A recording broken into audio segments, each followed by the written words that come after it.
A former CIA officer just revealed something very interesting. On his first day at the agency, he asked one question. Where's the UFO stuff? And the answer he got was very telling. But that's just the beginning. In a separate 3-hour interview, UAP Gerb laid out what might be the most detailed map ever created on how alleged UFO recovery programs actually operate. We're talking about names, agencies, funding mechanisms, and first-hand witnesses who claim they were on crash retrieval teams. So why do programs like this stay hidden, and who's actually running them? Let's get straight into it. What connects these two conversations is a simple question. If there really are secret programs recovering and studying craft of unknown origin, how are they staying hidden for so long? The answer, according to both sources, comes down to one word: compartmentalization. Here is what John Kiriakou said with Ross Coulthart. Take a listen. If there's one thing that the CIA is actually pretty good at, it's compartmentalization. And you can stovepipe information. You can put a control on it. So, for example, you can call it top secret. You call it top secret and 100,000 people still have access to the information. If you call it top secret, grasshopper, well, then that's a compartment. Maybe only 10 people have access to that, and they report directly to the president. So it's possible to keep a program like that secret. This is how secrets get buried, not by hiding them from everyone, but by limiting access to such a small group that the information essentially disappears. And on his first day at the agency, John asked where all the UFO stuff was. His colleagues laughed and told him that everyone asks the same question. If that sounds familiar, it should, because late last year, Sean Duffy, while serving as acting administrator for NASA, reportedly asked the same question during his first few days on the job, and according to his account, he allegedly received no answers. I'm going to be really clear.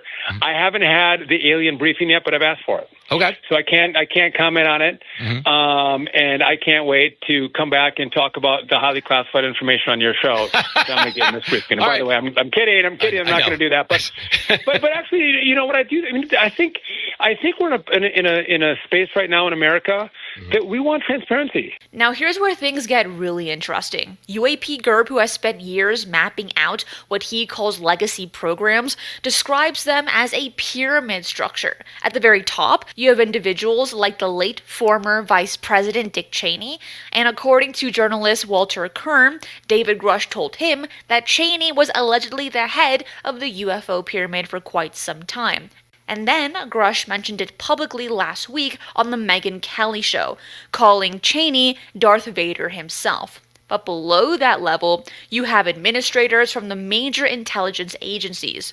We're talking about the Central Intelligence Agency, the National Security Agency, the Defense Intelligence Agency, the National Reconnaissance Office, the National Geospatial Intelligence Agency, and even a sixth agency that most people have never heard of, called NURO, or the NURO, the National Underwater Reconnaissance Office, which was established in 1969 and hasn't really been officially acknowledged yet. Below the administrators sit what are called federally funded research and development centers. These are government-owned but contractor-operated institutions. The biggest example is the MITRE corporations, the MITRE, which is a not-for-profit organization founded back in 1958 that was originally spun out of MIT, the Massachusetts Institute of Technology, as a military think tank. Today, it operates 6 federally funded research centers supporting defense, intelligence, and national security operations. It employs thousands of people and brings in billions of dollars annually. UAP Gerb calls MITRE the most overlooked entity in this entire subject. He points to a revolving door of personnel moving between MITRE, the NRO, and the CIA Directorate of Science and Technology. Others include the national laboratories like Sandia, Los Alamos, Lawrence, Livermore, and Oak Ridge. And at the bottom of that pyramid, the defense contractors such as Lockheed Martin, Raytheon, and others.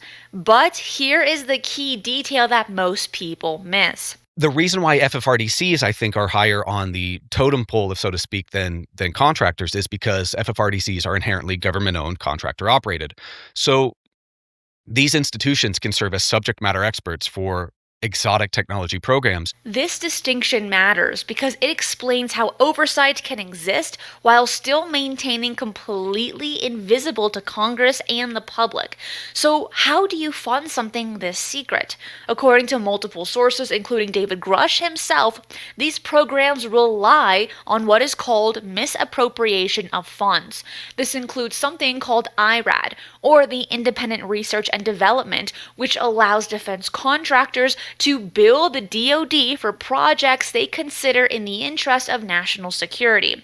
It also includes carryover funds, which is budget money left over at the end of a fiscal year that doesn't get reported on. Here's a pretty concrete example. In 1994 and 1995, the National Reconnaissance Office, the NRO, got caught in a massive audit. They had accumulated approximately $3.2 billion in unreported carryover funds. Now, keep in mind, the NRO had only been declassified 2 years earlier in 1992. But what we cover next might change how you think about all of this.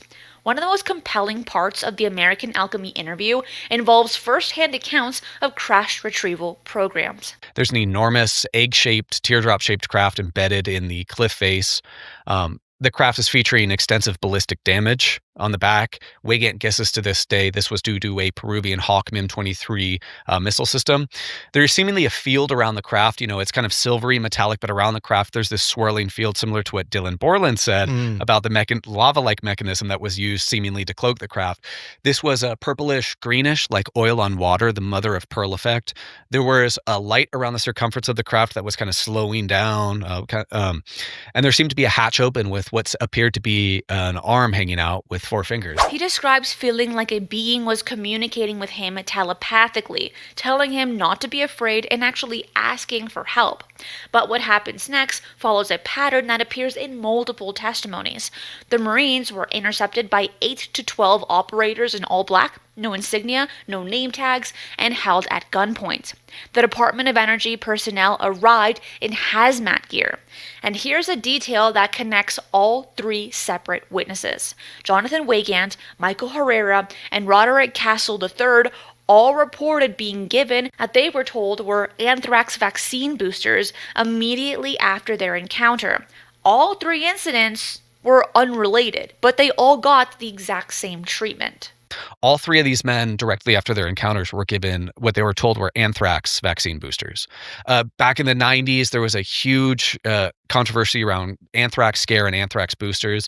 Roderick Castle specifically had already been given the anthrax vaccine and an anthrax booster. So weird that right after his experience of this team and this triangle, likely man-made triangle, he's given another booster. Why would standard protocol after encountering unexplained technology involve an anthrax booster? That question remains unanswered. Now let us bring this back to the CIA. According to reporting by UK journalist Christopher Sharp, the CIA established something called the Office of Global Access, or the OGA, in 2003 under the Directorate of Science and Technology. The alleged purpose? Coordinating foreign crash retrievals. If a craft goes down in Honduras, for example, the OGA would be responsible for getting assets on scene to recover it. And here's what makes this really significant. Do you know the first director of OGA, the Office of Global Access? Is that Doug Wolf? This is Doug Wolf. Do you know Doug Wolf additionally spent 16 years in the NRO?